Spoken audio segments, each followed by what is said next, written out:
दास्ता यानी गुलामी मनुष्य के लिए सबसे पहला पाप है।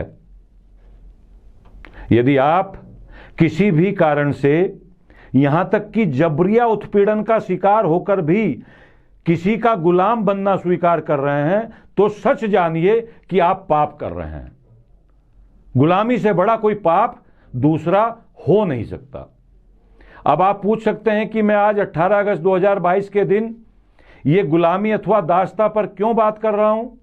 तो मैं आपको बता दूं कि आज हम मंथन कर रहे हैं दुनिया के एक अद्भुत व्यक्तित्व के जीवन पर। जी हां, आप इस समय अपने पसंदीदा चैनल चेतना मंच पर मंथन सुन रहे हैं।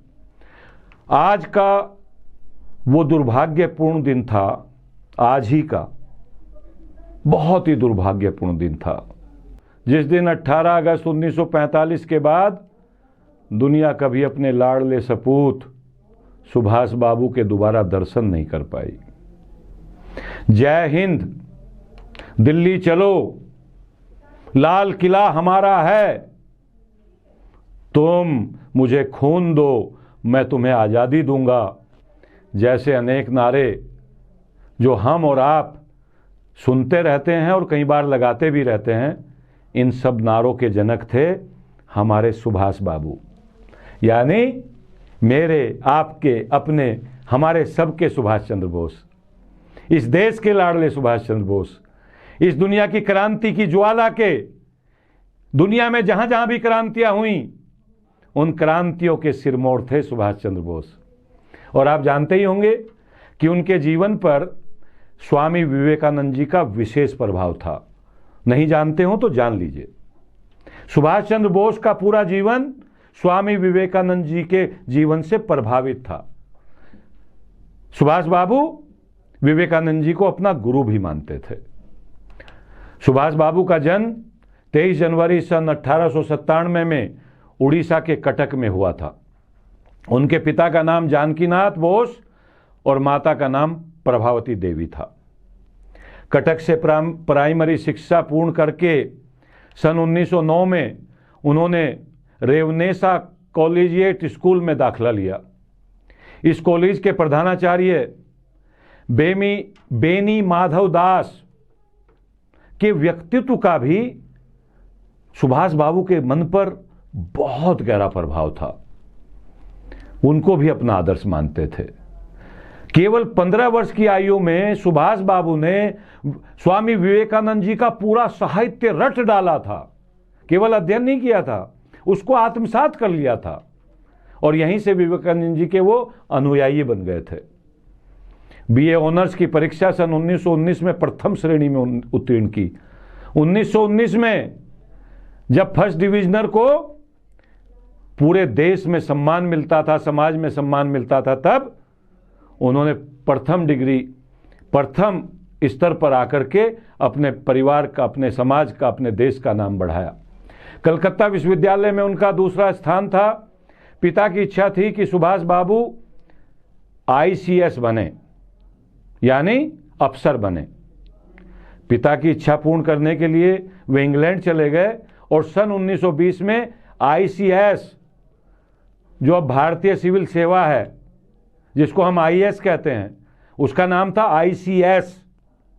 आईसीएस की परीक्षा पास की और न केवल पास की बल्कि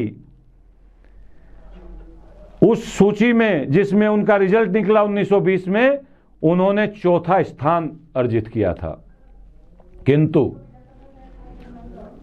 विधि को कुछ और ही मंजूर था और सुभाष भी इस नौकरी के पक्ष में नहीं थे। नौकरी छोड़कर उन्होंने अपना संपूर्ण जीवन भारत माता को समर्पित कर दिया। गांधी जी और सुभाष चंद्र बोस के बीच पहली मुलाकात 20 जुलाई 1921 को हुई थी। इन दोनों दिग्गजों ने अंग्रेज सरकार के नाक में दम करके रख दिया था। गांधी जी ने उन दिनों अंग्रेज सरकार के खिलाफ असहयोग आंदोलन चला रखा था। महात्मा गांधी के असहयोग आंदोलन में सुभाष बाबू की निष्ठा तो थी, किंतु वे इस आंदोलन के तौर तरीके से सहमत नहीं थे। भारतीय स्वाधीनता आंदोलन के प्रति उनका अभिमत था कि शक्तिशाली की आवाज में ही वास्तविक दम होता है, जो मजबूती से बोलता है उसी की आवाज में दम होता है। उनका चिंतन था कि अतिशय हिंसा, अहिंसा, अधिक अहिंसा, एक लेवल से अधिक अहिंसा हमें पंगु बना देती है, छोटा बना देती है, कमजोर बना देती है और यह देश के विनाश का कारण बन सकती है। उनका विचार था कि ब्रिटिश सत्ता के सामने गिड़गिड़ाने की बजाय बुलंद आवाज में कहिए जय हिंद, ये सोचते थे बाबू सुभाष चंद्र बोस।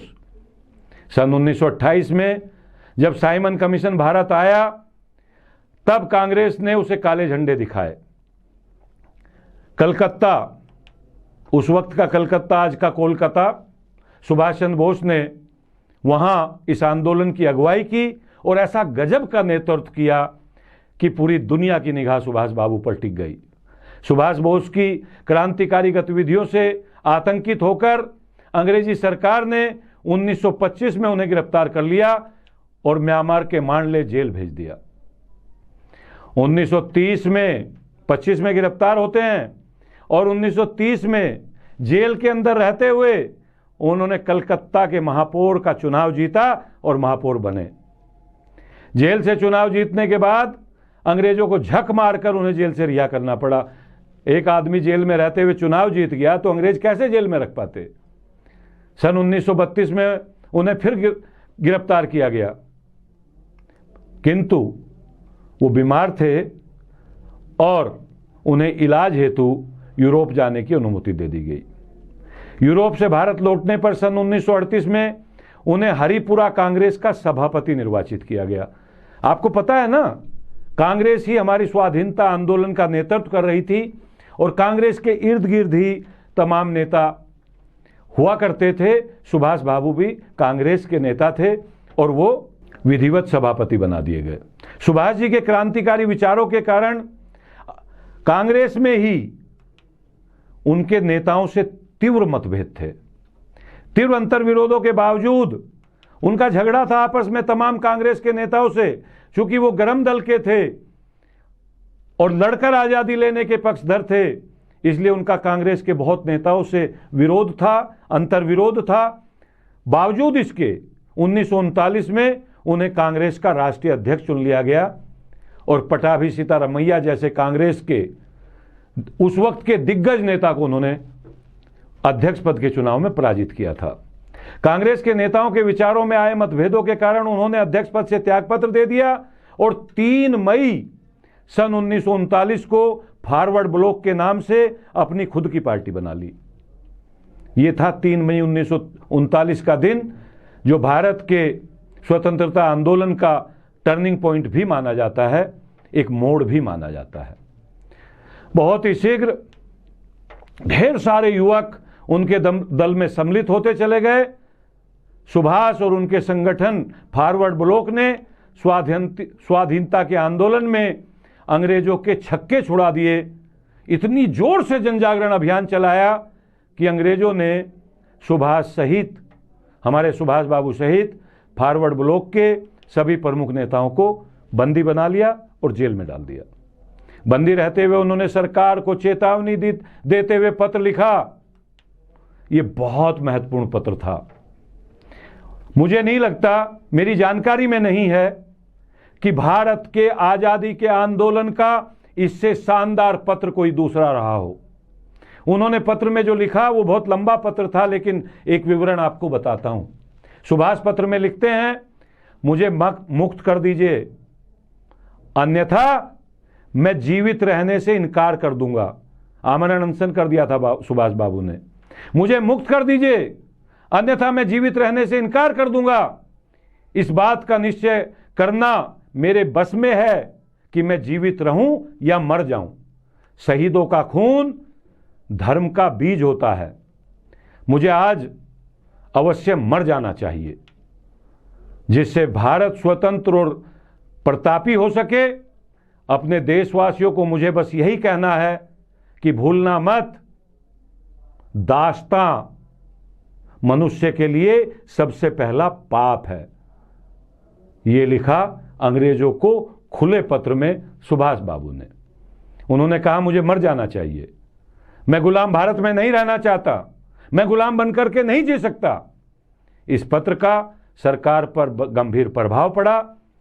उनके आमरण अनशन के कारण सरकार को उन्हें रिहा करना पड़ा। उसी समय दुनिया में दूसरा विश्व युद्ध चल रहा था। सरकार नहीं चाहती थी, मायने अंग्रेज सरकार नहीं चाहती थी कि युद्ध के दौरान सुभाष बाबू खुले घूमें, मुक्त रहें। उन्हें नज़रबंद कर दिया गया उन्हीं के घर में। वो कहानी आपने बहुत सारी फिल्मों में, किताबों में देखी और सुनी होगी। जनवरी सन 1941 में पुलिस को किस कदर चकमा देते हुए अपना भेष बदल करके सुभाष बाबू घर से फुर हो गए और जर्मनी पहुंच गए। दिसंबर सन 1941 में जापान ने अंग्रेजों के विरुद्ध युद्ध की घोषणा कर दी। 4 जुलाई 1943 को सुभाष चंद्र बोस ने आजाद हिंद फौज की कमान संभाली। एक फौज का गठन किया जिसका नाम था आजाद हिंद फौज। यानी उनके की सेना के नाम में ही आजादी शब्द जुड़ा था। आजाद हिंद फौज के सिपाही उन्हें नेताजी कहते थे। जय हिंद, दिल्ली चलो, लाल किला हमारा है, तुम मुझे खून दो मैं तुम्हें आजादी दूंगा। ऐसे न जाने कितने जीवंत नारे सुभाष बाबू ने दिए इस देश को। एक ही नारा हम और आप याद रखते हैं कि तुम मुझे खून दो मैं तुम्हें आजादी दूंगा। जय हिंद का जो उद्घोष है यह भी पहली बार सुभाष बाबू के मुंह से ही निकला था। अक्टूबर सन 1943 को आजाद हिंद फौज के सर्वोच्च सेनापति की हैसियत से उन्होंने सिंगापुर में भारत की अस्थायी सरकार की स्थापना की, मायने अपनी सरकार बना ली। इस सरकार को कुल 1 नहीं, 2 नहीं, 3 नहीं, दुनिया के 9 देशों ने मान्यता दे दी कि साहब बिल्कुल ठीक है, ये ऑफिशियल सरकार है भारत की। उन्होंने आजाद हिंद फौज का मुख्यालय सिंगापुर और रंगून में बनाया। उन्होंने रानी झांसी रेजिमेंट भी बनाई। यह भी पहला अवसर था दुनिया के इतिहास में जब किसी फौज में लड़कियों को, महिलाओं को प्रतिनिधित्व दिया गया। उस रेजिमेंट का नाम था रानी झांसी रेजिमेंट। हमारी वीर वीरांगना रानी झांसी के नाम पे रेजिमेंट बनाई। जुलाई सन 1944 में सुभाष बोस ने आजाद हिंद रेडियो पर अपना रेडियो स्टेशन बनाया और 1944 में आजाद हिंद रेडियो पर बोलते हुए गांधी जी को पहली बार राष्ट्रपिता शब्द से संबोधित भी सुभाष बाबू ने ही किया था। आप यदि जवान हैं, छात्र हैं या छात्रा हैं तो यह बहुत महत्वपूर्ण पॉइंट आपके लिए है। आजाद हिंद रेडियो पर बोलते हुए सुभाष बाबू ने गांधी जी को राष्ट्रपिता संबोधित किया और कहा कि भारत की स्वाधीनता की आखिरी युद्ध, भारत की स्वाधीनता का आखिरी युद्ध शुरू हो चुका है बापू। राष्ट्रपिता, भारत की मुक्ति के इस पवित्र युद्ध में हम आपका आशीर्वाद और शुभकामनाएं चाहते हैं। सबको पता है गांधी जी अहिंसक आंदोलन चला रहे थे, लेकिन फिर भी सुभाष बाबू ने कहा कि आपका आशीर्वाद चाहिए, चूंकि बड़ों के आशीर्वाद के बिना कोई जंग नहीं जीती जा सकती। जापानी सेना के सहयोग से आजाद हिंद फौज ने अंडमान और निकोबार द्वीप समूह पर भारत का परचम लहरा दिया और उस द्वीप का नाम रख दिया शहीद द्वीप।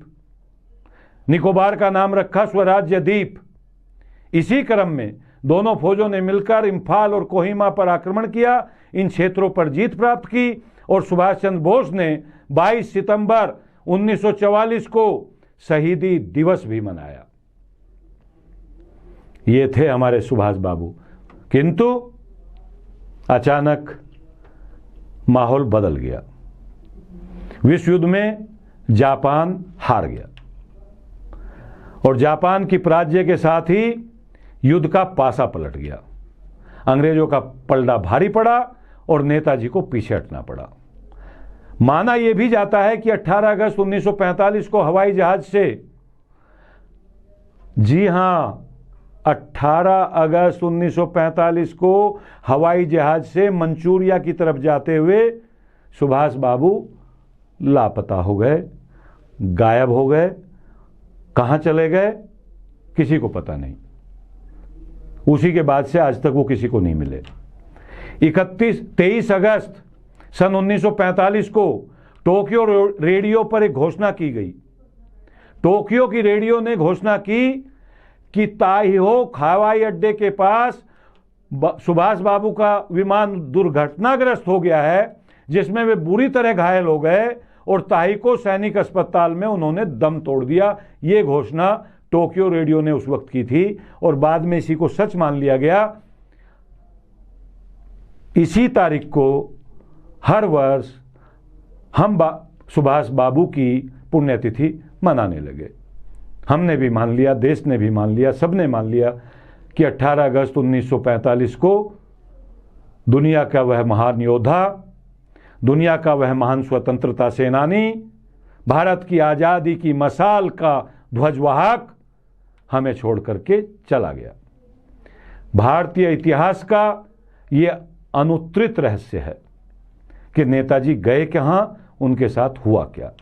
नेताजी सुभाष चंद्र बोस एक लेखक, एक सैनिक, एक दार्शनिक, एक राजनीतिज्ञ, कुशल प्रशासक, अद्भुत सेना नायक, गजब के वक्ता और उतने ही बढ़िया भविष्य दृष्टा भी थे। माने वो बहुमुखी प्रतिभा के इतने धनी थे कि उनके जैसा दूसरा पैदा हो नहीं सकता। जो आज जबरदस्ती सुभाषवादी बनने की कोशिश कर रहे हैं और नाटक कर रहे हैं सुभाषवादी होने का, वो उनके पासंग भी नहीं ठहरते। स्वभाव से सुभाष आध्यात्मिक संत थे। देश की आज़ादी के लिए उन्होंने संघर्ष का रास्ता चुना था और उनके जैसा वीर, उनके जैसा योद्धा शायद ही इतिहास दोबारा पैदा कर पाए। आज बस इतना ही। आपके भीतर बैठे हुए परमपिता परमात्मा को प्रणाम करता हूं। मेरा प्रणाम स्वीकार करें। नमस्कार।